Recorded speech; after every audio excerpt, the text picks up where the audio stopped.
Hello friends, welcome to Ayushman classes. तो जैसा कि आपको मालूम है कि हम लोगों ने ईएमआरएस पीजीटी मैथ्स के लिए लेक्चर सीरीज स्टार्ट किया हुआ था और उसमें मैं 5 लेक्चर अपलोड कर चुका हूं। ये लेक्चर नंबर 6 है। इसमें हम लोग परमुटेशन कॉम्बिनेशन पढ़ने वाले हैं। तो शुरुआती चैप्टर्स में हम लोगों ने सेट कवर किया, फिर रिलेशन फंक्शन हम लोगों ने पढ़ा, फिर ट्रिग्नोमेट्री देखा, फिर उसके बाद हम लोगों ने कॉम्प्लेक्स नंबर और लीनियर इनइक्वालिटीज, ये सारे चैप्टर्स हम लोग कवर कर चुके हैं। और आज का चैप्टर होगा परमुटेशन कॉम्बिनेशन। मैं आपको बता दूं कि ये जो लेक्चर सीरीज है ये ईएमआरएस एग्जाम के लिए महत्वपूर्ण है, बहुत उपयोगी है। इसके साथ ही साथ जो बीपीएससी का एग्जाम होने वाला है दिसंबर में, है ना, उसके लिए भी काफी यूजफुल है ये, क्योंकि सिलेबस जो है वही है आपका, जो ईएमआरएस का सिलेबस है काफी हद तक सिलेबस वही है आपका बीपीएससी का भी। इसके साथ साथ जो एच टेट का एग्जाम आपका होने वाला है लेवल 3 के लिए, मतलब पीजीटी के लिए एच टेट का जो एग्जाम होने वाला है उसके लिए काफी उपयोगी है लेक्चर्स जो है। और किसी भी स्टेट के लिए टीजीटी पीजीटी के लिए या एनबीएस केबीएस की अगर आप तैयारी कर रहे हैं तो निश्चित रूप से आपको इन लेक्चर से हेल्प मिलेगी। तो लास्ट तक लेक्चर्स को जरूर देखिएगा। अगर वीडियो पसंद आए तो एक लाइक का बटन दबाना नहीं भूलिएगा। ज्यादा से ज्यादा अपने दोस्तों के साथ शेयर करिएगा ताकि मैं नेक्स्ट वीडियो जल्दी ही अपलोड कर सकूं। इसके साथ ही साथ अगर आप टीजीटी पीजीटी से संबंधित कोर्सेज ज्वाइन करना चाहते हैं तो प्ले स्टोर से आप आयुष्मान क्लासेस ऐप आप डाउनलोड कर लीजिए। ये इसको लोगो है, इसको आपको डाउनलोड कर लीजिए। इस समय जो दीपावली के अवसर पे अप टू 60% का ऑफ चल रहा है। तो बहुत ही मिनिमल कॉस्ट में आपको जो बीपीएससी पीजीटी के लिए और साथ ही साथ ईएमआरएस के लिए और एचटेट के लिए कोर्सेज आपको मिल जाएंगे। ठीक है। अगर आप मेरे टेलीग्राम ग्रुप में जुड़ना चाहते हैं या आप मेरे व्हाट्सएप ग्रुप में जुड़ना चाहते हैं जहां पे बहुत सारे कैंडिडेट जुड़े हुए हैं और उसका फायदा ले रहे हैं, अपनी डेली प्रैक्टिस कर रहे हैं, अगर आप उसमें जुड़ना चाहते हैं तो उसका भी लिंक मैं वीडियो के नीचे डिस्क्रिप्शन बॉक्स में दे दूंगा, वहां से आप जुड़ सकते हैं। ठीक है, स्टार्ट करते हैं आज का लेक्चर। तो परमुटेशन कॉम्बिनेशन में सबसे जो पहला टॉपिक हमें पढ़ना है उसका नाम है फैक्टोरियल नोटेशन। ठीक है। तो देखिए फैक्टोरियल नोटेशन क्या होता है कि जैसे मैंने कहा कि 1 into 2 है ना, तो 1 into 2 को हम लोग लिखा करेंगे 2 फैक्टोरियल। ये फैक्टोरियल का नोटेशन होगा। या तो ऐसे लाइन खींच के नीचे बिंदी लगा देंगे या ऐसे फैक्टोरियल हम लिखा करेंगे। ठीक है। जैसे 2 फैक्टोरियल लिखा हुआ तो एक तरीका ये होगा 2 फैक्टोरियल, या इसी को ऐसे भी कभी कभी किताबों में फैक्टोरियल 2 लिखा जाता है। ठीक है। और इसका मतलब होता है 2 से लेके 1 तक का मल्टीप्लीकेशन। जैसे मैं कहूं कि 3 फैक्टोरियल का मतलब क्या होगा, तो 3 फैक्टोरियल का मतलब होगा 3 into 2 into 1। ठीक है। 4 फैक्टोरियल का मतलब क्या हो गया, 4 फैक्टोरियल का मतलब हो गया 4 into 3 into 2 into 1। ठीक है।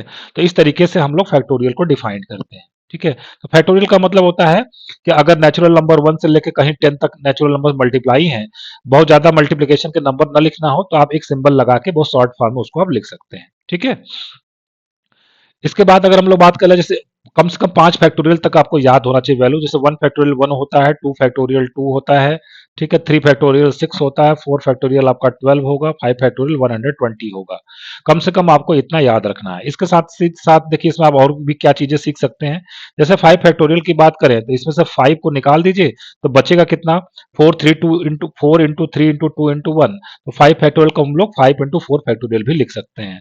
तो यहां से हम लोग ये भी कह सकते हैं कि जो n फैक्टोरियल होता है, अगर n को आप फैक्टोरियल में से बाहर करेंगे तो फैक्टोरियल में जो बचेगा वो क्या बचेगा, n-1 फैक्टोरियल बचेगा। तो इस फार्मूले को हम लोग फॉलो करेंगे कि n factorial is equal to कितना हो जाएगा, n इंटू n-1 फैक्टोरियल। ठीक है। आगे बढ़ते हैं। तो देखिए यही चीज यहाँ पे लिखी गई कि n फैक्टोरियल का मतलब हो गया n into n-1 into n-2 into n-3 up to कम होता जाएगा लास्ट में 3 into 2 into 1 तक। मतलब जहां से हम स्टार्ट करेंगे हमें 1 तक हमें जाना है, इसमें कोई दिक्कत वाली बात नहीं है ना। जैसे मैं 5 से स्टार्ट करूं तो 5 से मुझे कहां तक जाना है, 1 तक जाना है। 5 into 4 into 3 into 2 into 1। ठीक है।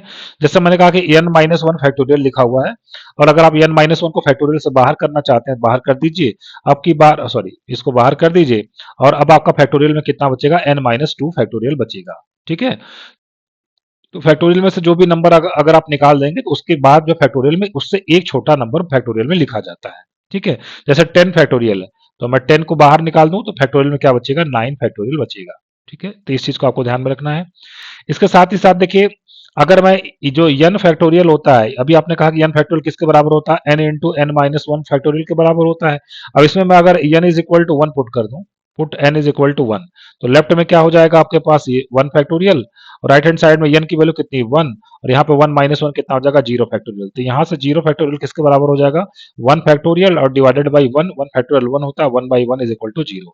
इसका मतलब 0 फैक्टोरियल की वैल्यू कितनी होती है 1 होती है। ये डिफाइंड किया गया है ना, ये डिफाइंड किया गया है क्योंकि अगर परमुटेशन कॉम्बिनेशन के फार्मूले को अगर आप चाहते हो वो वैलिड रहे तो 0 फैक्टोरियल को 1 डिफाइंड किया जाता है ना। अदरवाइज जैसे मैंने आपको बताया कि 5 फैक्टोरियल 5 से लेकर 1 तक जाता है तो इसका मतलब 0 फैक्टोरियल का कोई मतलब नहीं होता है। बट अगर आगे जो NPR और NCR के हमें फार्मूले डिफाइंड करने हैं उसके लिए हमको 0 फैक्टोरियल को 1 डिफाइन करना पड़ता है और इस तरीके से उसका जस्टिफिकेशन दिया जाता है कि n फैक्टोरियल को आप n into n minus 1 factorial लिख सकते हैं। इसमें n is equal to 1 put करेंगे तो 0 फैक्टोरियल की वैल्यू कितनी आ जाएगी 1 आ जाएगी। ठीक है, इसके साथ साथ कभी कभी आपको ये चीज जो है काम में आ जाती है कि 2n फैक्टोरियल जो होता है 2n फैक्टोरियल को अगर आप जब एक्सपैंड करेंगे तो इसको लिखा जा सकता है 2 की power n into n factorial into 1 into 3 into 5, ये कहाँ तक जाना है अप टू 2n माइनस 1 तक। ठीक है, तो ये फार्मूला है, कभी कभी आपको काम में आ जाता है। ठीक है, इसका डिटेल अगर आगे जरूरत पड़ेगी तो मैं आपको इसको डिटेल बता दूंगा।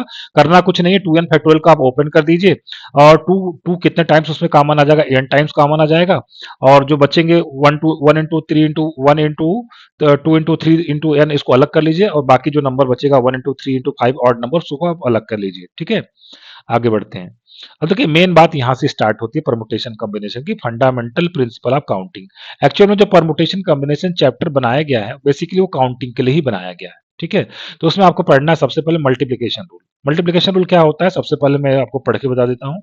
If an operation can be performed into m different ways, कोई काम है जिसको आप यम तरीके से कर सकते हैं, फॉलोइंग वेज जिसको फॉलो करते हुए एक second operation can be performed in n different ways, then the two operation in succession, मतलब ये दोनों ऑपरेशन एक साथ कितने तरीके से परफॉर्म किए जा सकते हैं, can be perform into m into n different ways. ठीक है, इसका मतलब एक एग्जांपल देखिए मैं समझाता हूं। देखिए जैसे यहाँ पे मैं कह दूं कि सपोज यहाँ पे है वाराणसी और यहाँ पे है इलाहाबाद और यहाँ पे है लखनऊ। ठीक है, वाराणसी से इलाहाबाद जाने के सपोज 2 रास्ते हैं और इलाहाबाद से लखनऊ जाने का कितना रास्ता है 3 रास्ता है। ठीक है, और मैं चाहता हूं कि मैं वाराणसी से कहाँ पहुंचना चाहता हूं, मैं लखनऊ पहुंचना चाहता हूं। मैं चाहता हूं कितने डिफरेंट तरीके से मैं वाराणसी से लखनऊ पहुंच सकता हूं वाया इलाहाबाद। ठीक है, तो आप एक तरीका ये बताएंगे कि सबसे पहले आप वाराणसी से इलाहाबाद इस रास्ते से गए और फिर आप इस रास्ते से निकल आए। ठीक है, तो ये आपका पहला तरीका हो गया। इसी तरीके से देखिए इस रास्ते से आप गए फिर ये आपका इस रास्ते से निकल आए, ये आपका दूसरा तरीका हो गया। इसी तरीके से इस रास्ते से आप निकले और यहाँ से नीचे से आप निकल गया है तो ये आपका तीसरा तरीका हो गया। इसी तरीके से ये यहाँ से दूसरे रास्ते से चलना शुरू करेंगे तो दूसरे से ये पहला, तो ये कौन सा रास्ता हो जाएगा चौथा हो जाएगा और ये 5वां रास्ता हो जाएगा और ये छठा रास्ता हो जाएगा। इस चीज को हम लोग प्रिंसिपल ऑफ मल्टीप्लिकेशन प्रिंसिपल से कैसे जोड़ सकते हैं। देखिए हमारा पूरा काम जो है क्या है, हमारे यहाँ पर 2 काम है, एक है वाराणसी से इलाहाबाद पहुंचना और इलाहाबाद से लखनऊ पहुंचना। और ये दोनों काम एक के बाद एक करने हैं हमको, जो दोनों काम जब कंप्लीट होंगे तभी हम लोग वाराणसी से लखनऊ पहुंच पाएंगे। मतलब ये दोनों काम कंपलसरी है करना हमको। ठीक है, इसमें से एक काम को करने से आपका टारगेट पूरा नहीं होगा, आप लखनऊ तक पहुंच नहीं पाएंगे। तो पहला वाला जो काम है उसको करने के 2 तरीके हैं और जो दूसरा काम है उसको करने के कितने तरीके हैं 3 तरीके हैं। इस पूरे काम को करने का कुल मिलाकर 2 इंटू 3 कुल मिलाकर 6 तरीका होगा। इसको 6 वेज से हम लोग वाराणसी से लखनऊ पहुंच सकते हैं वाया इलाहाबाद, डिफरेंट तरीके से कर सकते हैं। तो यही चीज यहाँ पे बताई गई। तो यहाँ पे आपको नोट ये करना है कि देखिए यहाँ पे सबसे पहले क्या होगा, मान लीजिए कोई बड़ा सा टारगेट होगा, वो छोटे छोटे पार्ट्स में क्या होगा डिवाइड होगा। मान लीजिए इसको करने का m तरीका है, इस काम को करने का n तरीका है, इस काम को करने का p तरीका है और ये सभी काम जब तक कंप्लीट नहीं होंगे तब तक बड़ा वाला काम कंप्लीट नहीं होगा। तो यहाँ पे हम लोग मल्टीप्लिकेशन का रूल लगाएंगे और उसको करने के कितने तरीके हो जाएंगे, टोटल बड़े वाले काम को करने का m into n into p तरीका हो जाएगा। इसको हम लोग कहते हैं मल्टीप्लिकेशन रूल। ठीक है, जैसे मैं आपको कुछ और एग्जांपल दे सकता हूं कि सपोज यहाँ पे एक सिनेमा हॉल है। ठीक है, और यहाँ पे 2 रास्ते हैं यहाँ पे एंटर करने के और यहाँ पे 3 रास्ते हैं या 4 रास्ते जो भी मान लीजिए या 2 ही रास्ते चले कह दीजिए एग्जिट करने के लिए। एग्जिट करने के लिए 2 रास्ता है और एंटर करने के लिए 2 रास्ता है। तो क्वेश्चन ये है कि आप इसमें प्रवेश करके कितने बाहर, इसमें से प्रवेश करके आपको बाहर निकलना है, कितने तरीके से आप निकल सकते हैं। तो पूरा काम आपका ये है कि यहाँ से एंटर करके बाहर निकलना, इसको आपने 2 पार्ट में डिवाइड कर दिया। एक पार्ट है यहाँ पे एंटर करना, तो इस काम को करने का 2 तरीका है। एक काम है बाहर निकलना एग्जिट करना, उसको करने के भी 2 तरीके हैं। और जब तक ये दोनों काम कंप्लीट नहीं होंगे तब तक आप इसमें एंटर करके एग्जिट नहीं कर पाएंगे। इसका मतलब इसको करने का टोटल 2 इंटू 2 4 तरीका होगा। ठीक है, एक और एग्जांपल जैसे मैं आपको दे सकता हूँ कि मान लीजिए आपके पास 2 जोड़ी शर्ट है, 2 आपके पास शर्ट है। ठीक है, 3 आपके पास पैंट है और 2 आपके पास टाई है। ठीक है। तो आपसे कहा जाए कि आप अलग अलग कितने डिफरेंट डिफरेंट तरीके से ड्रेसअप हो सकते हैं, ड्रेसअप का मतलब तैयार हो सकते हैं, ठीक है। कितने अलग अलग तरीके से आप तैयार हो सकते हैं। तो तैयार होने का मतलब ये हो गया कि पूरा काम आपका होना, ड्रेसअप होना, तैयार होना, तो उसको आपने तीन पार्ट्स में डिवाइड कर दिया कि शर्ट पहनना, पैंट पहनना और टाई लगाना, ठीक है। तो पहले काम को करने का दो तरीका है, दूसरे काम को करने का तीन तरीका है, और अगले काम को, तीसरे काम को करने का दो तरीका है। इसका मतलब ड्रेसअप होने के ये सभी काम जब तक आप नहीं करेंगे, जब तक आप शर्ट पैंट और टाई नहीं लगा लेंगे, तब तक आपको तैयार नहीं माना जाएगा। इसलिए आपको पूरा काम करने के लिए कितने तरीके होंगे, 2 into 3 into 2, मतलब 2 3 जा 6 2 जा 12 तरीके हो जाएंगे कुल, ठीक है। तो इसको हम लोग कहते हैं मल्टीप्लिकेशन रूल। आई होप आपको बात क्लियर हो गई होगी। इसके बाद काउंटिंग का जो दूसरा विशेष रूल है उसका नाम होता है एडिशन रूल, ठीक है, एडिशन प्रिंसिपल। एडिशन प्रिंसिपल क्या कहता है, if an operation can be performed in an different ways and another operation which is independent of the first operation, है ना। जो दूसरा ऑपरेशन है, जो दूसरा वर्क है, वो पहले वाले से इंडिपेंडेंट है, ठीक है। Can be performed into n different ways, then either of the two operations can be performed into m plus n ways, ठीक है। इसको देखिए मैं इस तरीके से आपको समझाऊंगा कि मान लीजिए कि एक क्लास है, एक क्लास में मान लीजिए कि जो बॉयज की संख्या है टोटल, वो है 14, ठीक है, और गर्ल्स की संख्या है सपोज, ठीक है, गर्ल्स की संख्या है सपोज 20, ठीक है। और यहाँ पर टीचर मान लीजिए बैठे हुए हैं, टीचर ने एक स्टूडेंट बाहर गैलरी में टहल रहा था, उसे बोले कि जाओ बेटा वहां से एक स्टूडेंट को बुला ले आओ। क्या करो, उस क्लास से जाओ, एक स्टूडेंट को बुला ले आओ। तो बच्चे के मन में आएगा तो या तो वो एक लड़की को बुला लेके चला जाएगा, या तो एक लड़के को बुला के लेके चला जाएगा। भाई स्टूडेंट तो दोनों ही है। तो यहाँ पे जो काम था, एक एक स्टूडेंट को बुलाना, ठीक है, ये काम था हमारा स्टूडेंट को बुलाना। ये दो पार्ट में बटा हुआ था। किसमें बटा हुआ था, या तो एक लड़के को वो बुलाएगा, या तो एक लड़की को बुलाएगा। अगर एक लड़के को भी बुलाया तब भी स्टूडेंट को बुलाने, जो हमारा मेन काम था वो तो कंप्लीट हो गया, एक एक स्टूडेंट आ गया। अगर वो लड़की को भी बुला के लेके आया तब भी हमारा काम क्या हो गया, कंप्लीट हो गया। तो यहाँ पे दोनों में से कोई एक काम अगर कंप्लीट हो जाएगा तो हमारा जो ये वर्क है ये कंप्लीट माना जाएगा। तो यहाँ पे हम लोग एडिशन रूल का इस्तेमाल करेंगे। और इस काम को मान लीजिए करने का कितना तरीका था, 14 तरीके थे। इस काम को कितने करने का कितना तरीका था, 6 तरीके थे। इसका मतलब उस क्लास से एक स्टूडेंट को बुलाने का टोटल कितना तरीका हो जाएगा, 20 तरीका हो जाएगा आपका, ठीक है। आगे बढ़ते हैं नेक्स्ट। अगला देखिए क्या परमुटेशन क्या होता है, ठीक है। परमुटेशन की डेफिनेशन देख लेते हैं। Each of the different arrangements, permutation का मतलब होता है arrangement. Each of the different arrangements which can be made by taking some, कुछ उसमें से ऑब्जेक्ट को लेके, या और all of the given numbers of the things और objects at a time is called the permutation. इसका मतलब ये हो गया, जैसे मान लीजिए कि मैं आपको तीन ऑब्जेक्ट देता हूँ या तीन लेटर्स देता हूँ, थ्री डिफरेंट लेटर्स मैं दे देता हूँ, और मैं कहता हूँ कि इसको दो, इसमें से दो दो को आपको छांट के उसको सजाना है, अरेंज करना है ना। अरेंजमेंट का मतलब ही होता है परमुटेशन, या परमुटेशन का मतलब ही क्या होता है, अरेंजमेंट होता है, ठीक है। तो इस सब आपको कहा गया कि इसमें से दो दो ऑब्जेक्ट, तीन ऑब्जेक्ट हैं आपके पास। क्वेश्चन ही कहा गया कि इसमें से दो दो ऑब्जेक्ट को लेके आपको अरेंज करना है। तो कितने तरीके से आप अरेंज कर सकते हैं, तो एक तरीका हो जाएगा ए बी, एक तरीका हो जाएगा बी ए, एक तरीका हो जाएगा बी सी, एक तरीका हो जाएगा सी बी, एक तरीका हो जाएगा ए सी, एक तरीका हो जाएगा सी ए, ठीक है। तो कुल मिला के हमको कुल मिला के 6 परमुटेशन बने, 1 2 3 4 5 6।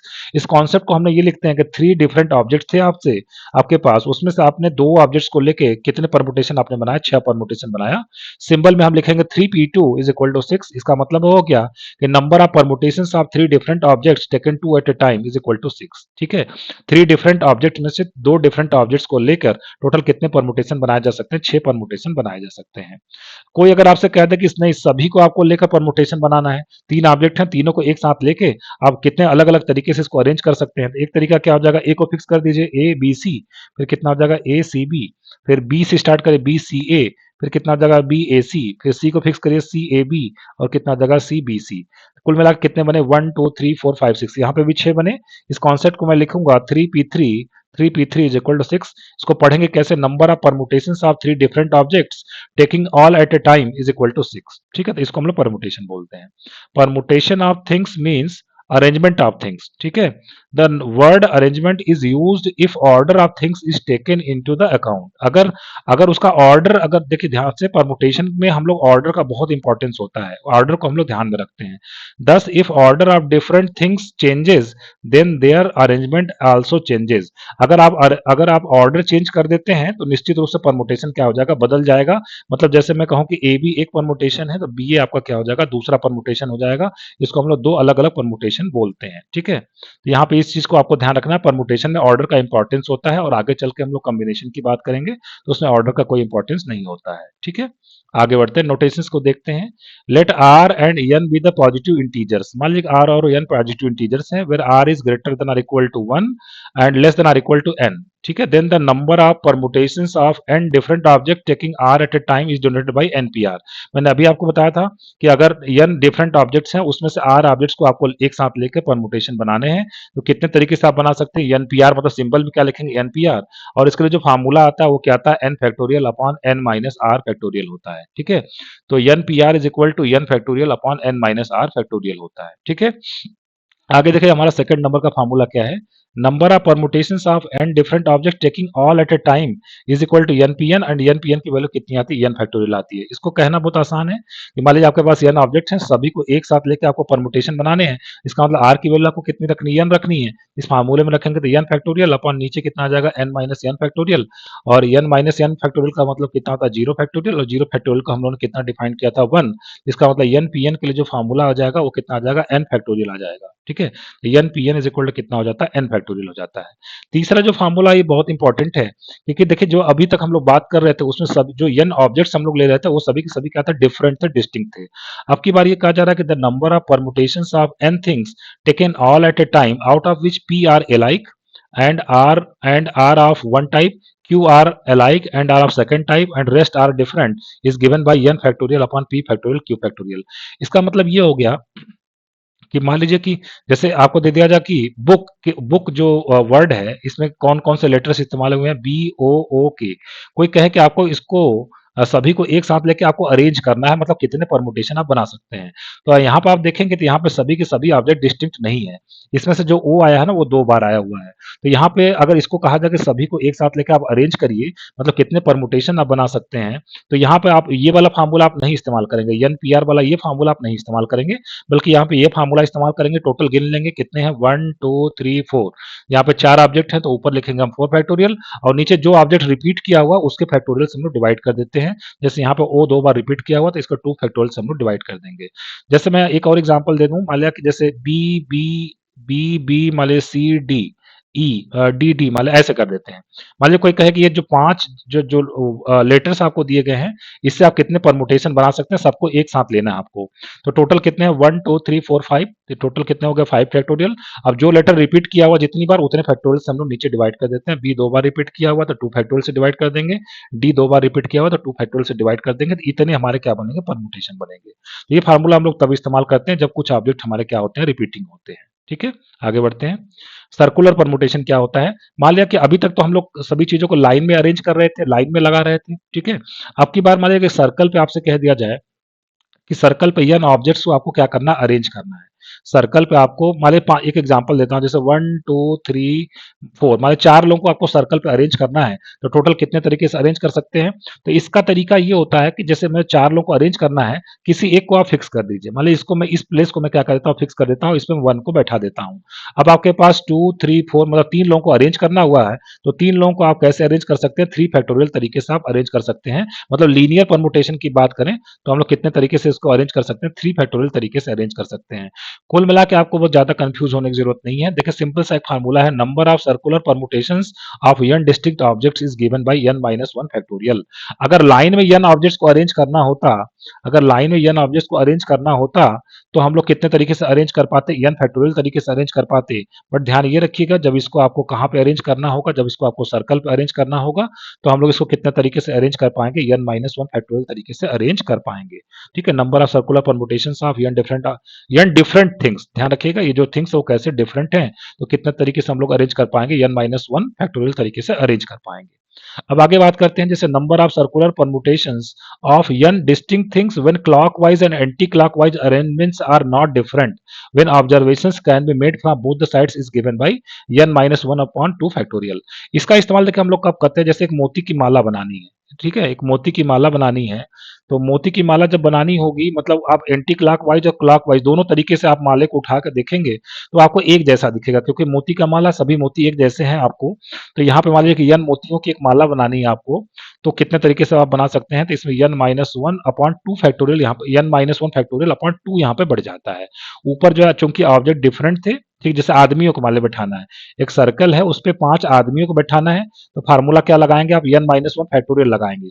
लेकिन अगर 5 मोतियों की माला बनानी है, ठीक है, तो आप कितने तरीके से बनाएंगे, n minus one factorial upon 2 तरीके से बनाएंगे। इस बात को ध्यान में रखना है। ठीक है, आगे बढ़ते हैं। कॉम्बिनेशन क्या होता है, ईच ऑफ द, कॉम्बिनेशन का मतलब सिलेक्शन होता है।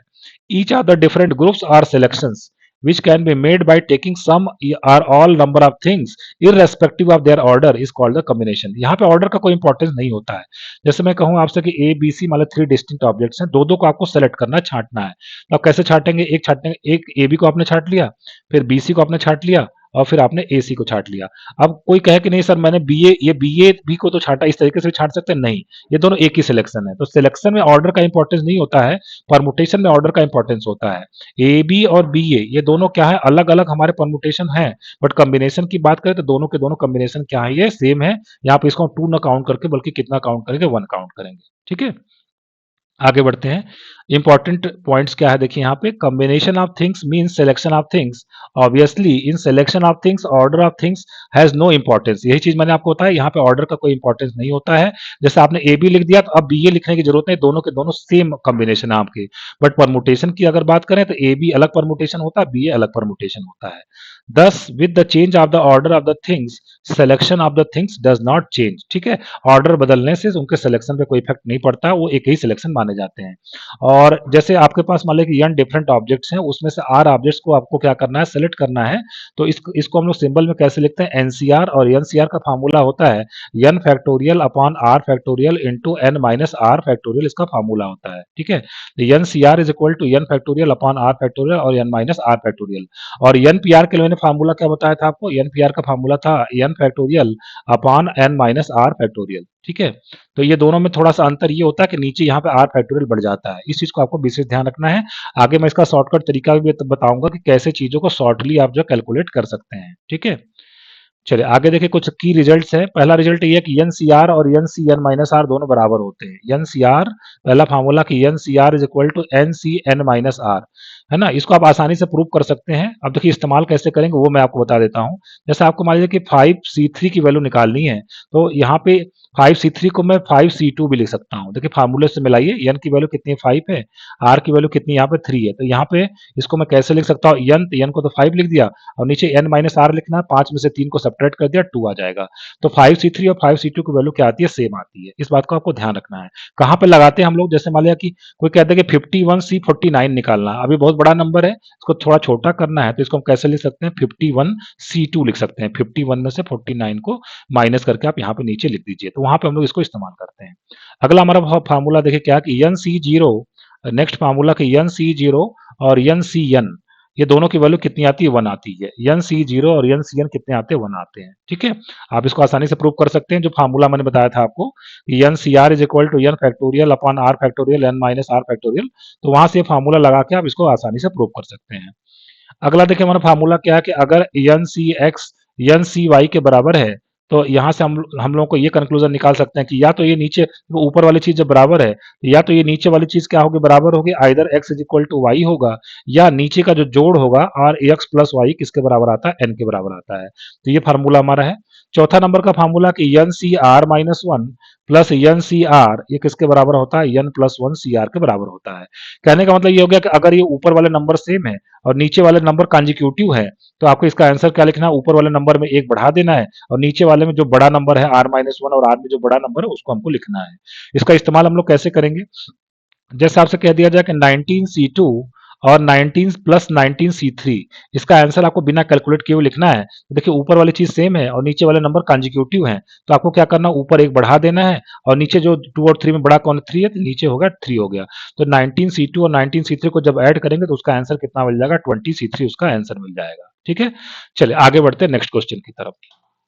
अगला देखिए हमारा कुछ सम यूजफुल रिजल्ट्स हैं, some useful results that is use in the geometrical problems. Geometrical problems में हम लोग कुछ रिजल्ट्स को इस्तेमाल करते हैं। आइए उसको जरा मैं एक एक करके आपको बता देता हूँ। कुछ ज्योमेट्री वाले क्वेश्चंस आपसे परमुटेशन कॉम्बिनेशन में पूछ लिया जाते हैं। ठीक है, जैसे पहला क्या है, if n distinct points are given in a plane such that no three of which are collinear then the number of line segments formed is equal to nc2।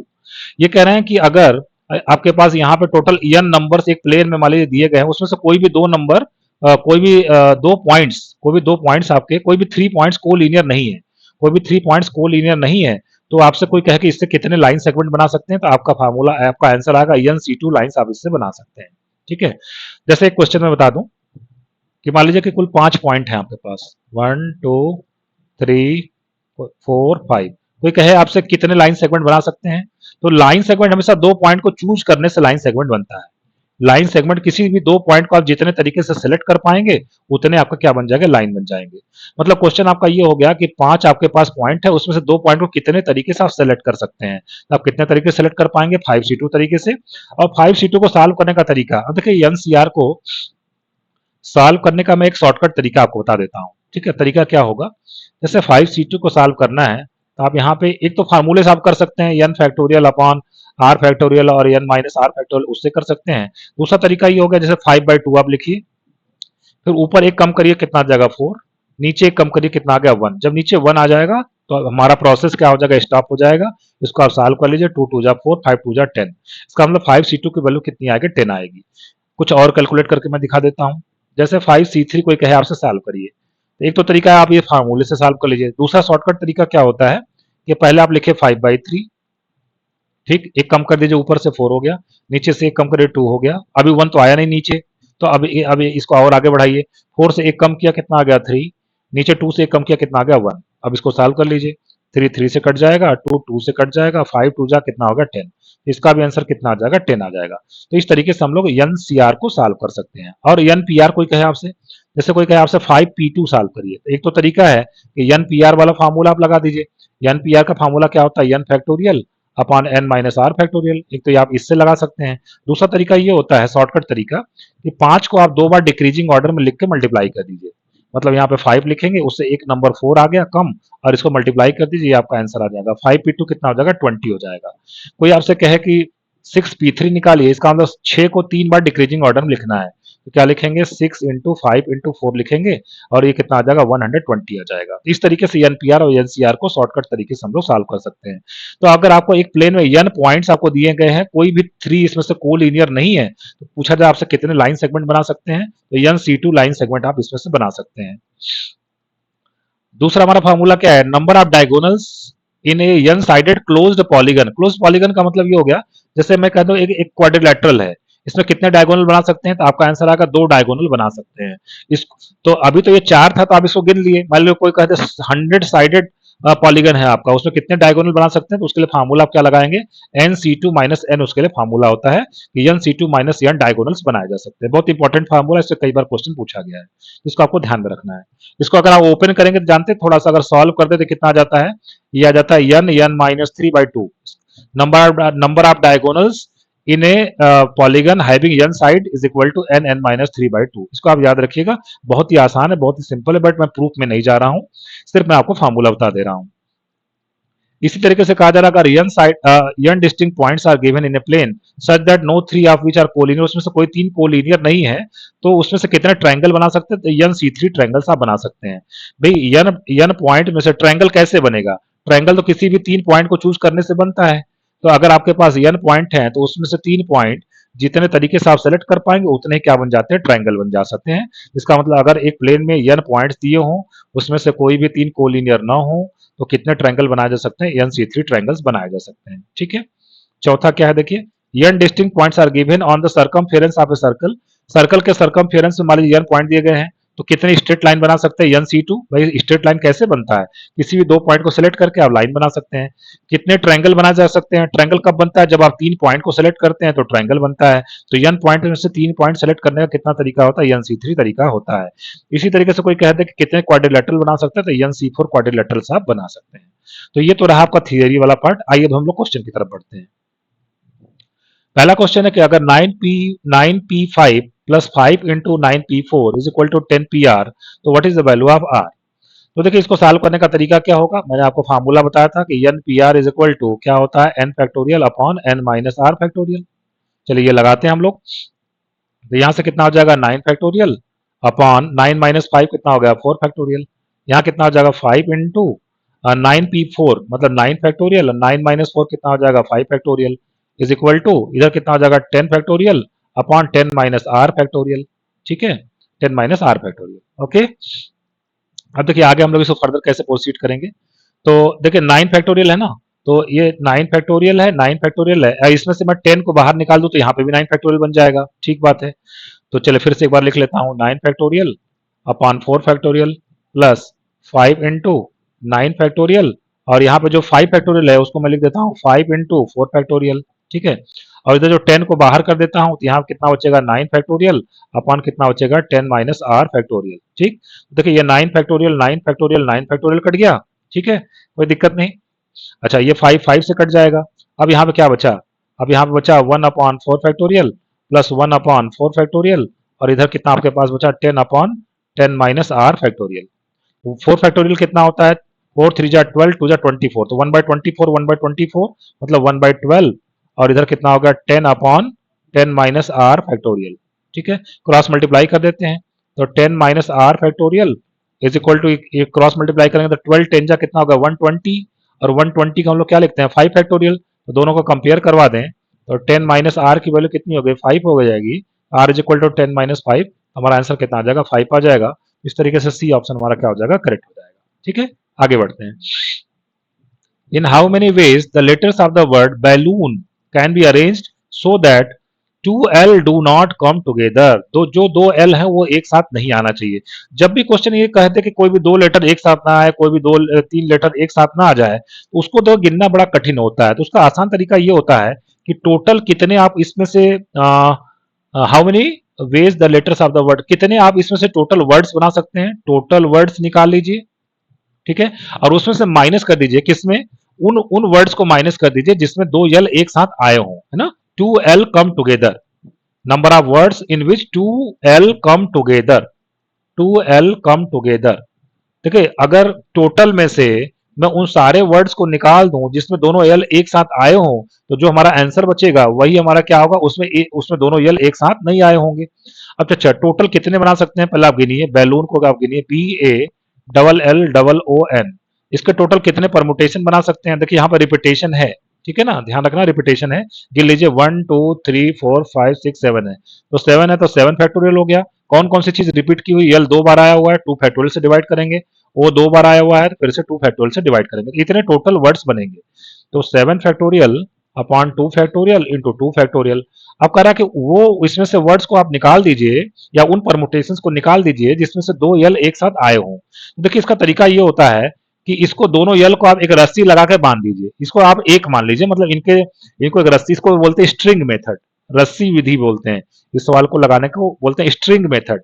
दोनों यल को एक रस्सी लगा के बांध दीजिए, अब वो एक बन गया। अब कितने लोगों को अरेंज करना है आपको, 1 2 3 4 5 6, 6 लोगों को अरेंज करना है। कितने तरीके से अरेंज कर पाएंगे, 6 फैक्टोरियल। उसमें से कोई चीज रिपीट कर रहा है क्या, हाँ वो दो बार रिपीट कर रहा है, 2 फैक्टोरियल से डिवाइड कर देंगे। अब आपकी बात आ गई, क्या यल जो दो रस्सी से बने हुए हैं क्या वो आपस में भी अरेंज कर सकते हैं, ये आपस में तो एक ही तरीके से अरेंज करेंगे ना, क्योंकि दोनों एक जैसे हैं। चाहे आप इसको लेफ्ट में लिखिए, इसको राइट में लिखिए, या इसको राइट में लिखिए, इसको लेफ्ट में लिखिए, कोई फर्क तो पड़ेगा नहीं।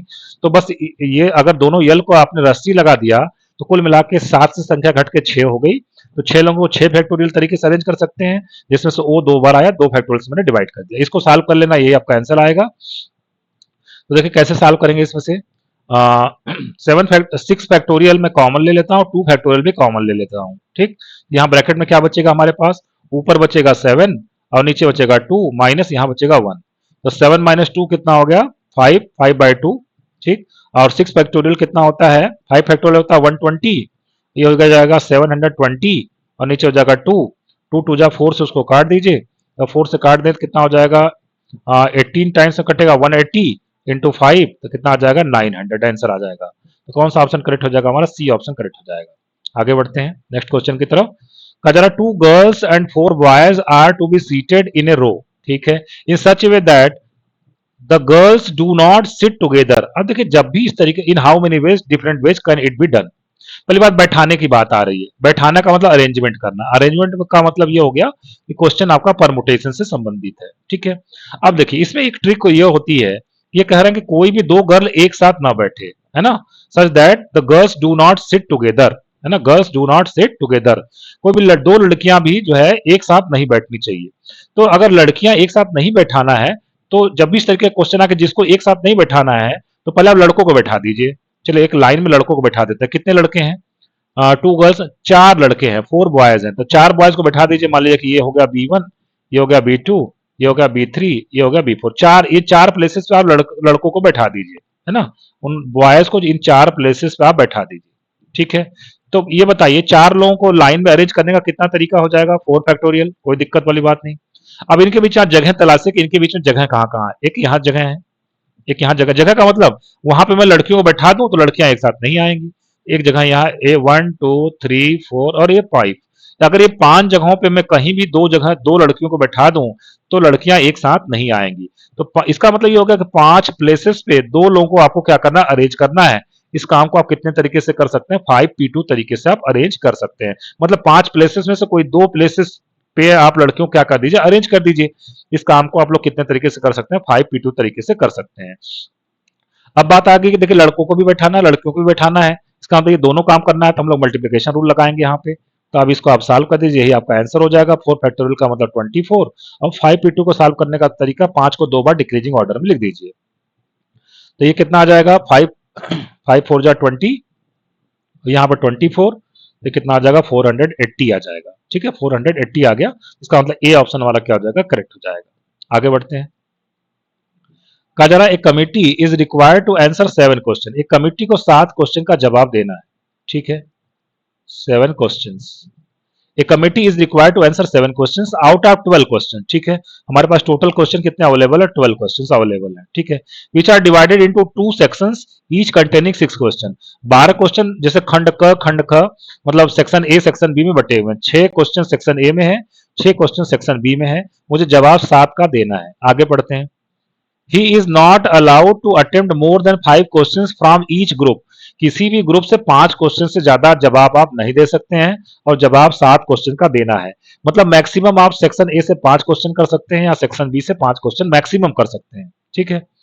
इन how many veg he can attempt the paper. चलिए अब केसेस बनाते हैं। पहला केस ये हो गया कि चलिए 5 से ही मैं स्टार्ट करता हूँ। सेक्शन ए से वो 5 क्वेश्चन बना दिया, सेक्शन बी से 2 क्वेश्चन बना दिया। आगे बढ़ते हैं। और क्या हो सकता है कि सेक्शन ए से वो 4 क्वेश्चन का जवाब दे, सेक्शन बी से 3 क्वेश्चन का जवाब दे। और क्या हो सकता है? सेक्शन ए से वो 3 क्वेश्चन का जवाब दे, सेक्शन बी से 4 क्वेश्चन का जवाब दे। और क्या हो सकता है?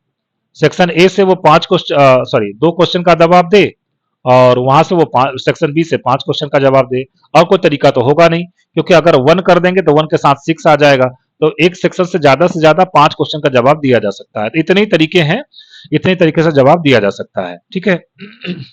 अब देखिए, अब बात ये आ गई 6 क्वेश्चन है सेक्शन ए में, 6 में से 5 को आपको सेलेक्ट करना है। जवाब देना मतलब सेलेक्ट करना है, अरेंज करने की कोई जरूरत तो है नहीं, यहाँ पर सिलेक्शन की बात है। इस काम को आप कितने तरीके से कर पाएंगे? 6C5। और इस सेक्शन बी से 2 क्वेश्चन का जवाब देना है। इस काम को कितने तरीके से कर सकते हैं? 6C2 तरीके से कर सकते हैं। काम तो ये दोनों करना पड़ेगा क्योंकि 7 क्वेश्चन का जवाब देना आपको, तो मल्टीप्लाई कर दिया, ठीक है। इस काम को ऐसे ही करने का कितना तरीका हो जाएगा?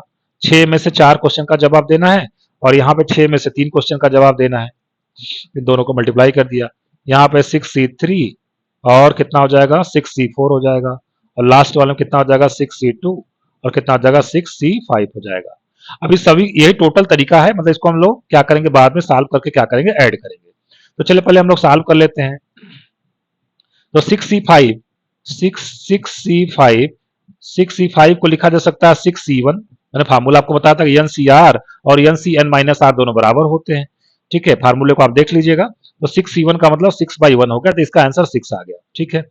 इसके बाद हम लोग बात कर ले 6C5 हो गया, 6C2 की बात कर लेते हैं। तो 6C2 का मतलब हो जाता है 6/2, 5/1। तो कितना आ जाएगा? 2 3 जा 6, 3 5 जा कितना हो गया? 15। इसका मतलब पहले वाले का आंसर आ गया 6 × 15 मतलब 90 हो गया। तो ये देखिए जैसा जवाब यहाँ पे है वैसा ही जवाब देखिए यहाँ लास्ट में भी है, तो ये भी कितना हो जाएगा? 90 हो जाएगा। अब बचते हैं ये दोनों भी सेम सेम है। 6C4 को हम लोग लिख देंगे 6C2 और 6C2 को हो जाएगा 15। अभी हमने किया था 6C2 15 हो जाएगा। और 6C3 को सॉल्व करना है तो कितना लिखेंगे? 6/3, 5/2 और 4/1। 3 2 जा 6, 5 4 जा 20, 20 आ जाएगा। तो 15 × 20 कितना हो जाएगा? 300। इसका जवाब कितना आएगा? 300 और इसका भी जवाब कितना आ जाएगा? 300। तो कुल मिलाकर हमारे पास कितने हो गए? 600 और 90 कितना हो गया? 180। तो कुल मिलाकर 780 हो जाएगा कुल टोटल आंसर। तो कौन सा ऑप्शन करेक्ट हो जाएगा? हमारा डी ऑप्शन हमारा करेक्ट हो जाएगा। आगे बढ़ते हैं। नेक्स्ट क्वेश्चन है, the number of committee of 5 person including a chair person can be selected from A 12 person. 12 लोगों में से 5 लोगों की एक कमेटी बनानी है, ठीक बात है, और उसमें से एक चेयर पर्सन बनाना। तो चलिए पहले चेयर पर्सन वाला काम कर लेते हैं। तो ये 12 लोग हैं, चेयर पर्सन तो कोई एक बनेगा, तो 12 में से एक लोगों को छांटने का कितना तरीका हो गया? चेयर पर्सन को कितने तरीके से चेयर पर्सन बना सकते हैं? 12 तरीके से, मतलब 12 में से कोई भी एक चेयर पर्सन हो सकता है। कमेटी कितने की बनानी है? 5 की बनानी है, जिसमें से एक चेयर पर्सन रखना है, तो चेयर पर्सन तो बन गया। अब हमें 4 लोगों को और छांटना है, कितने लोगों में से? 11 लोगों में से। कितने तरीके से कर पाएंगे इस काम को? 11C4 तरीके से। 11C4 को सॉल्व कर लेते हैं। 11/4, 10/3, 9/2 और 8/1। तो कितना हो जाएगा? 4, 4 टू जा कितना हो जाएगा? 8, और ये 3 3 जा कितना हो जाएगा? 9। तो कितना हो जाएगा ये? 11 3 जा 33 इंटू 10, देखो टोटल कितना हो जाएगा? 330। तो 330 तरीके से तो 4 मेंबर को छांट सकते हैं, और 12 तरीके से चेयर पर्सन को छांट सकते हैं। काम तो दोनों ही करना पड़ेगा, मल्टीप्लीकेशन रूल लगाना पड़ेगा आपको। तो 12 इंटू कितना हो जाएगा? 330, मल्टीप्लाई करेंगे 12 इंटू 0 0, 12 3 जा 36 बचेगा 3, 12 3 जा 36 और 3 कितना आ जाएगा? 39। इसका मतलब इसका आंसर आ जाएगा 3960 हो जाएगा। ठीक है, आगे बढ़ते हैं। The number of ways in which 5 male and 2 female number of members of committee can be seated around a table so that 2 females are not seated together। देखिए एक मेज के चारों तरफ, अब देखिए सर्कुलर परमुटेशन आ गया, थोड़ा यहाँ पे अवेयर होने की जरूरत है। करा कि क्या करा? 5 मेल है और 2 फीमेल है। कैसे बैठाना? 2 females are not seated together, दो कोई भी औरतें एक साथ ना बैठे। तो मैंने बताया था कि जहां भी ये कहते हैं 2 औरतें एक साथ ना बैठे, पहले आदमियों को आप बैठा दीजिए। आदमी कितने? 5 है। 1 2 3 4 और ये 5 आदमियों को बैठाना है। अब आपको मालूम है ना कि यन ऑब्जेक्ट्स को अगर आपको सर्कुलर मेज के चारों तरफ बैठाना है यन आदमियों को, तो कितने तरीके से आप बैठा सकते हैं? n-1 फैक्टोरियल तरीके से बैठा सकते हैं। तो 5 आदमियों को आप कितने तरीके से बैठा सकते हैं? 4 फैक्टोरियल तरीके से बैठा सकते हैं। ये बात हो गया। अब महिलाओं को देखिए कहां पे बैठाना है। एक प्लेस ये बचा, 1 2 3, ये जो गैप है बीच में, 1 2 3 4 5, 5 गैप है। 5 गैप पे 2 महिलाओं को आपको बैठाना है। कितने तरीके से बैठा पाएंगे आप? 5p2 तरीके से बैठा पाएंगे। तो 5p2 का मतलब हो गया 5 इंटू 4, 5 इंटू 4 कितना हो जाएगा? 20। इसका मतलब आंसर कितना हो जाएगा? 20। महिलाओं को भी बैठाना है और आदमियों को भी बैठाना है। तो 20 इंटू 4 फैक्टोरियल कितना होता है? 24। तो हमारा आंसर कितना आ जाएगा? 480 हमारा क्या हो जाएगा? आंसर हो जाएगा। तो कौन सा ऑप्शन करेक्ट हो जाएगा? ए ऑप्शन हमारा करेक्ट हो जाएगा। ठीक है, आगे बढ़ते हैं। नेक्स्ट क्वेश्चन है कि अगर n+1 CR+1 is to NCR is to n-1 CR-1, अगर 11:6:3 हो तो NR की वैल्यू क्या होगी? तो पहले हम लोग इन दोनों रेशियो को सॉल्व करते हैं। तो देखिए इसको कैसे सॉल्व करेंगे हम लोग? n फैक्टोरियल, NCR का फॉर्मूला क्या होता है? n factorial upon r factorial into n-r factorial. ये हो गया r फैक्टोरियल, और n-r करेंगे तो कितना हो जाएगा? n-r हो जाएगा, क्योंकि +1 -1 कट जाएगा। ठीक है, और डिवाइड करना कितने से? डिवाइड करने का मतलब मल्टीप्लाई करना है। NCR का मतलब n factorial upon r factorial n-r factorial. तो ऊपर कितना हो जाएगा? r फैक्टोरियल और n-r फैक्टोरियल, और नीचे कितना हो जाएगा? n factorial. तो ये n-r फैक्टोरियल इससे कट जाएगा, और ऊपर इसमें से मैं n+1 को बाहर कर देता हूं, तो क्या बचेगा? यहाँ पे n फैक्टोरियल बचेगा। और नीचे भी हमारे पास देखिए यहाँ पे क्या है? n फैक्टोरियल है, तो वो उससे कट जाएगा। और नीचे देखिए यहाँ पे r+1 फैक्टोरियल है, तो यहाँ से r+1 को बाहर कर देता हूँ, क्या बचेगा? r factorial. ठीक है, और ये कितना हो गया? n factorial. काट देते हैं, n factorial r factorial cut गया। और राइट हैंड साइड में 11/6 लिखना है, यहाँ पे लिख दिया 11/6। तो ये कितना आ जाएगा? मल्टीप्लाई कर लीजिए, तो ये आ जाएगा 6n + 6 is equal to 11r + 11। तो कुल मिला के हमारे पास कितना आ जाएगा? 6n - 11r is equal to 11 - 6 कितना आ जाएगा? 5 हो जाएगा। ठीक बात है, ये पहला इक्वेशन हो गया। अब हम लोग सेकंड थर्ड को सॉल्व कर देते हैं। NCR को, तो NCR का मतलब हो गया n factorial upon r factorial और n-r फैक्टोरियल, और डिवाइडेड बाई मतलब मल्टीप्लाई बाई। तो n-1 CR-1 को ओपन करेंगे तो ऊपर कितना चला जाएगा? r-1 फैक्टोरियल, और कितना हो जाएगा? n-r फैक्टोरियल, और नीचे कितना आ जाएगा हमारे पास? नीचे आ जाएगा n-1 फैक्टोरियल। ठीक है, और राइट हैंड साइड में हमारा आंसर कितना आ जाएगा? 6/3 हो जाएगा। 6/3 का मतलब 2 हो जाएगा। ठीक है, क्या कटेगा? n-r फैक्टोरियल कट गया, ऊपर से n को बाहर निकाल दें तो क्या बचेगा? n-1 फैक्टोरियल, और नीचे से अगर r को बाहर निकाल दें तो क्या बचेगा? r-1 फैक्टोरियल, और मल्टीप्लाइड बाय कितना हमारे पास? r-1 फैक्टोरियल, और कितना? n-1 factorial, is equal to कितना है 2 है, तो यहाँ से हमारा n minus one factorial n minus one factorial से कट गया, r माइनस वन से कट गया, तो n इज इक्वल टू कितना आ जाएगा 2r आ जाएगा। अब n is equal to 2r equation number 1 में रख दें तो 12r minus 11r is equal to 5, तो r की वैल्यू कितनी आ जाएगी 5, और r इज इक्वल टू 5 अगर इक्वेशन नंबर 2 में रख दें तो n इज इक्वल टू 10 आ गया। मुझसे पूछा जा रहा है एनआर कितना आ जाएगा, तो एनआर 10 इंटू 5 50 आ जाएगा। तो कौन सा ऑप्शन करेक्ट हो जाएगा हमारा, डी ऑप्शन करेक्ट हो जाएगा। केबीएस पीजीटी 2018 में क्वेश्चन पूछा गया था। क्वेश्चन नंबर 8 क्या है, there are 15 points in a plane, देखिए ज्योमेट्री का क्वेश्चन आ गया, such that no 3 of them are collinear, उसमें से कोई भी 3 कोलिनियर नहीं है। तो नंबर ऑफ ट्रायंगल्स, देखिए मैंने फार्मूला बताया था कि n पॉइंट दिए होंगे और ट्रायंगल बनाना है, तो ट्रायंगल तो 3 पॉइंट को सेलेक्ट करने से बनता है। तो फार्मूला क्या होता है ट्रायंगल बनाने का, nc3।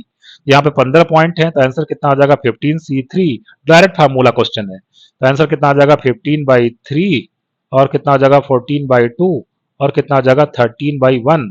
यहाँ से 3 से 5 और 2 से कितना हो जाएगा 7 और ये कितना आ जाएगा 5 7 जा 35 इंटू 13, तो 13 5 जा 65 बचा 6, 13 3 जा 39 और 6 कितना आ जाएगा 39 और 6 45 हो जाएगा। ठीक है, तो हमारा आंसर कितना आ जाएगा 455, ए ऑप्शन करेक्ट हो जाएगा। क्वेश्चन यूपी पीजीटी 2016 में पूछा गया था। आगे बढ़ते हैं। क्वेश्चन नंबर 9 ये है कि the remainder when the sum of 0 factorial plus 1 factorial plus 2 factorial कहां तक गया, up to 100 factorial is divided by 12। कहा जा रहा है 0 फैक्टोरियल से लेकर 100 फैक्टोरियल तक के नंबर को ऐड करें, उसके बाद 12 से डिवाइड करें, तो आंसर तो आपका रिमाइंडर कितना बचेगा।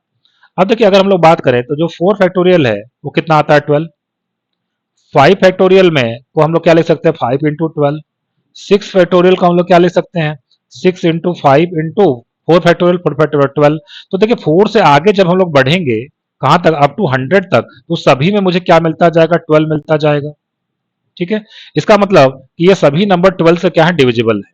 ठीक है, तो अब सिर्फ हमारे पास नंबर क्या बचा 0 factorial plus 1 factorial plus 2 factorial plus 3 factorial, इतना ही देखना है, क्योंकि आगे वाले सभी में जो 4 से लेकर 100 तक है सभी में कितना मिल जाएगा मुझे, कॉमन कितना मिल जाएगा 12 मिल जाएगा। इसका मतलब ये नंबर तो 12 से डिवाइड हो ही जाएगा। अब इसको देख लीजिए रिमाइंडर कितना बचने वाला है, 3 फैक्टोरियल कितना होता है 6, 2 फैक्टोरियल कितना होता है 2, 1 फैक्टोरियल 1, 0 फैक्टोरियल भी 1 होता है। तो रिमाइंडर हमारा यही बचेगा 6 और 2 8, 8 और 2 10, हमारा रिमाइंडर कितना बचेगा 10 बचेगा, डी ऑप्शन हमारा करेक्ट हो जाएगा। आगे बढ़ते हैं। There are 12 persons in a party and if each one of them shake hand with each other then the number of handshake in the party। भाई हैंडशेक का मतलब दो हाथ अगर एक दूसरे से मिलेंगे, दो हाथ अगर एक दूसरे से मिलेंगे एक हैंडशेक होगा। पूछ रहे कितने हैंडशेक मिले, जबकि वहां पे पार्टी में कितने पर्सन है 12 पर्सन है। इसका मतलब 12 में से कोई दो हाथ को हम 12 पर्सन है तो हाथ तो एक बढ़ाएंगे ना, तो उसमें से कोई दो हाथ को सिलेक्ट कर लेते, इतने हैंडशेक होंगे। इसका मतलब कितने हैंडशेक बनेंगे, तो 12c2 मिलेंगे। 12c2 का मतलब ये हो गया कि 12/2 और कितना हो जाएगा 11/1, तो इसका मतलब आंसर कितना आ जाएगा 66 आ जाएगा। तो कौन सा ऑप्शन करेक्ट हो जाएगा, ए ऑप्शन हमारा करेक्ट हो जाएगा। आगे बढ़ते हैं। Question number 11, total number of 9 digit numbers which have all different digits. 9 digit का नंबर बनाना है और सभी डिजिट डिफरेंट होने चाहिए, 1 2 3 4 5 6 7 8 और ये 9, 9 डिजिट का नंबर बनाना है। इसका मतलब मेरा काम ये है कि जो ये 9 प्लेसेस ब्लैंक हैं इनको फिल करना है। अच्छा, इनको फिल करने के लिए मेरे पास नंबर क्या क्या अवेलेबल है 0 1 2 3 4 5 6 7 8 और 9, इन्हीं से मुझे फिल करना है। देखिए पहले प्लेस पे यहाँ वाले प्लेस पे 0 तो नहीं फिल कर सकते, तो इसको फिल करने का कितना तरीका होगा 9 तरीका होगा। ठीक है, अब देखिए एक नंबर हमारे पास एग्जॉस्ट हो गया, कोई भी नंबर तो आया होगा, तो अब हमारे पास टोटल नंबर, ये तो टोटल कितने 10 नंबर थे ना, एक नंबर इस्तेमाल हो गया। अब हमारे पास कितने नंबर बचे 9 नंबर, तो अब सेकंड प्लेस को फिल करने का 9 तरीका होगा। अब 2 नंबर हमारे खत्म हो चुके हैं, हमारे पास 8 नंबर बचे हुए हैं, तो थर्ड प्लेस को भरने का 8 तरीका होगा। आगे बढ़ रहे भरने का 7 तरीका, 6 तरीका, इसको फिल करने का 5 तरीका, इसको फिल करने का 4 तरीका, 3 तरीका और 2 तरीका। तो कुल मिला के यहां तक तो कितना होगा, ये 9 फैक्टोरियल हो गया और इंटू एक एक्स्ट्रा क्या बच गया 9। तो टोटल 9 डिजिट के डिस्टिंक्ट नंबर्स बनाने हैं, मतलब उसके जो डिजिट्स हो डिफरेंट हो, तो कितने नंबर्स बनेंगे ऐसे 9 इंटू 9 फैक्टोरियल, सी ऑप्शन हमारा क्या हो जाएगा करेक्ट हो जाएगा। आगे बढ़ते हैं। क्वेश्चन नंबर 12, कहा जा रहा है if the number of diagonals of a n sided polygon is equal to twice its side. देखिए अभी मैंने आपको बताया था कि अगर n साइडेड पॉलीगन हो तो उससे कितने डायगोनल बनते हैं n-3 डिवाइडेड बाई 2। कहा जा रहा है this is equal to twice of its sides, इससे कितने साइड n साइड है उसका डबल के बराबर है ये। बस इसको सॉल्व कर दीजिए आप, कितना हो जाएगा n square minus 3n is equal to कितना हो जाएगा 4n। इसका मतलब n square minus 7n is equal to 0। n आप कॉमन कर लीजिए तो n minus 7 is equal to 0। तो n तो कभी भी 0 नहीं होगा, नंबर ऑफ साइड 0 तो हो नहीं सकते, नहीं तो पॉलीगन ही नहीं बनेगा। इसका मतलब n इज इक्वल टू कितना आ जाएगा, 7 हो जाएगा। इसका कौन सा ऑप्शन करेक्ट हो जाएगा, ए ऑप्शन आपका करेक्ट हो जाएगा। तो बस आपको याद यहाँ पे ये रखना था कि अगर n साइडेड पॉलीगन है तो उसमें कितने डायगोनल बन सकते हैं, n माइनस 3 डिवाइडेड बाई 2। आगे बढ़ते हैं। कजरा given that the number of points on a circle is n, एक सर्कल में n पॉइंट्स हैं, और then the number of triangles, आपको पता है ना ट्रायंगल कैसे बनता है, 3 पॉइंट को सेलेक्ट करने से बनता है। तो n में से 3 पॉइंट को आप कितने तरीके से सेलेक्ट कर सकते हैं, n c3 तरीके से सेलेक्ट कर सकते हैं। तो ये कह रहे हैं नंबर ऑफ ट्रायंगल की संख्या कितनी, 84 है, मतलब n c3 किसके बराबर, 84 के बराबर है। तो आपको बताना n की वैल्यू क्या होगी। ठीक है, सॉल्व कर दीजिए आप इसको। तो n c3 को हम लोग सॉल्व करेंगे, कितना आ जाएगा, n बाई 3, एक कम किया तो कितना हो गया, n माइनस 1 डिवाइडेड बाई 2, एक और कम किया तो n माइनस 2 और डिवाइडेड बाई कितना हो गया, 1। और 84 को क्या लिखेंगे हम लोग, 12 इंटू 7। ठीक है, आगे बढ़ते हैं। तो ये कितना हो जाएगा, n माइनस 1 n माइनस 2। अब देखिए ये क्यूबिक इक्वेशन बन जाएगा। तो क्यूबिक इक्वेशन को सॉल्व करने से अगर बचना है तो देखिए आप इसको थोड़ा ध्यान से ऑब्जर्व करिए, यहाँ पर 3 नंबर्स लिखे हैं और तीनों कैसे कॉन्जिक्यूटिव नंबर्स हैं। अगर राइट को भी मैं ऐसे लिख पाऊंगा, 3 नंबर्स ऐसे मैं लिख दूं जो कि एक लगातार हो, कॉन्जिक्यूटिव नंबर्स हो, तो हम लोग दोनों साइड में कंपेयर कर सकते हैं। तो यहाँ पे और क्या जाएगा, 6 जाएगा और 12 है इंटू 7 है। थोड़ा इसको और अच्छे से अरेंज करते हैं। तो कैसे अरेंज करेंगे इसको, 12 को भी थोड़ा बांट देते हैं, 3 4 जा 12 इंटू 7। ठीक है, और कितना हो जाएगा हमारे पास, 6 2 जा 12, एक मान लीजिए 7 हो जाएगा, एक 8 कर लेते हैं। ठीक है, 8, एक 8 कैसे बनेगा, ये 4 को ले लीजिए और इसमें से जो 6 ऐसे लिख देते हैं, 2 इंटू 4, 8 हो गया, इंटू 7 हो गया, और कितना हो गया, और क्या बचा हमारे पास, यहाँ से 9 बचा।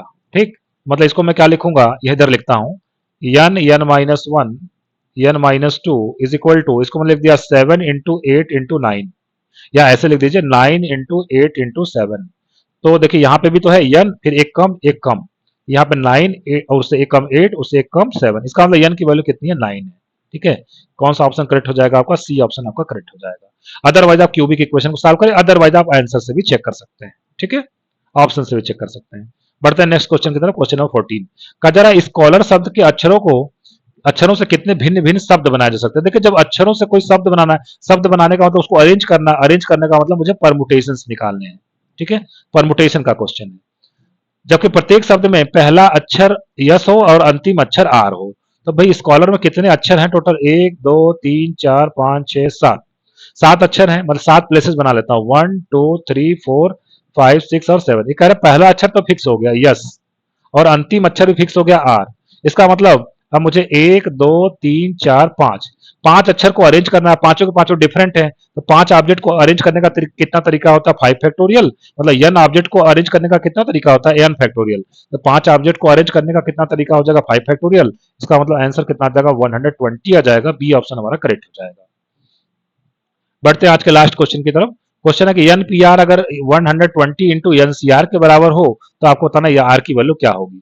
तो देखिए एक फार्मूला ये होता है कि हमारा जो एनपीआर होता है, एनपीआर वो क्या होता है, nCr multiplied by r factorial. बस इससे आप इसको कंपेयर करवा दीजिए। तो यहां से कितना हो जाएगा, ये हो जाएगा nPr is equal to nCr. देखिए एनपीआर और एनसीआर ये क्वेश्चन में लिखा हुआ है, इसका मतलब इसके बगल में जो चीज लिखी हुई है वो कितनी, आर फैक्टोरियल है। ठीक है ना, उसके बगल में जो लिखा हुआ क्या है, आर फैक्टोरियल है। मतलब दोनों को अगर हम कंपेयर करें तो आर फैक्टोरियल कितना, 120, और 120 को फैक्टोरियल में कैसे लिख सकते हैं, 5 फैक्टोरियल। इसका मतलब आर फैक्टोरियल 5 फैक्टोरियल के बराबर है, इसका मतलब आर किसके बराबर है, 5 के बराबर है। तो इस तरीके से बी ऑप्शन हमारा क्या हो जाएगा, करेक्ट हो जाएगा। ये क्वेश्चन पीजीटी में 2 बार लगातार पूछा गया, 2011 और 2013 में। ठीक है, तो हमारा इस तरीके से बी ऑप्शन करेक्ट हो जाएगा। तो फ्रेंड्स आज के लेक्चर को मैं यही समाप्त कर रहा हूँ। होप सो आपको पसंद आया होगा। पसंद आया होगा तो अपने कमेंट्स को लिख के आप मुझे जरूर बताइएगा, ताकि मुझे कुछ मोटिवेशन मिल सके और अगला लेक्चर में जल्द से जल्द अपलोड कर सकूं। Thank you very much.